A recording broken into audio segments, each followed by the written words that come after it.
আমার নাম জোস পিটার কুইয়া।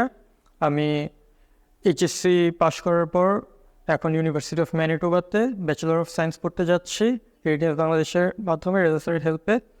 আমার এইচএসসি কমপ্লিট হওয়ার পরেই আমি আইএলসের জন্য প্রিপারেশন নিই এবং আইএলস কমপ্লিট করার পর 7.5 পেয়ে স্যারের কাছে আসি একজন রিলেটিভের রেকমেন্ডেশনের মাধ্যমে। দেন স্যার আমাকে সব প্রসেসগুলো ক্লিয়ার করে বলেন এবং আমাদের সব স্টেপগুলো এক্সপ্লেন করে দেন এবং আমরা সেই স্টেপগুলো একটা একটা করে আগাতে থাকি এবং ঈশ্বরের আশীর্বাদে আমার ভিসা প্রসেসিং কমপ্লিট হয়েছে। আমি এখন ইউনিভার্সিটি অফ ম্যানিটোবাতে ব্যাচেলর অফ সায়েন্স করতে যাব। আমাদের ভিসা প্রসেসিং শেষ হওয়ার পরেও স্যার অনেক কিছু প্রসেসিং বাকি থাকে, এয়ার টিকিট, অ্যাকোমোডেশন, স্যার সব কিছু নিয়ে আমাদের অনেক হেল্প করেছে। আমাদের এয়ার টিকিট করতে স্যার হেল্প করেছে এবং অ্যাকোমোডেশনও স্যার হেল্প করছে। বাইরে পড়তে যাওয়ার যাত্রাটি ছিল অনেক smooth, thanks to radius Bangladesh এবং রেজা স্যার।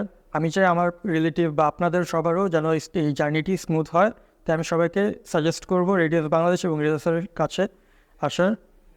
আমি এখন রেডিয়াস বাংলাদেশ এবং রেজা স্যারের প্রতি অসংখ্য কৃতজ্ঞতা জানাই আমার এই যাত্রাটি এত স্মুথ করে দেওয়ার জন্য। Thank you radius Bangladesh.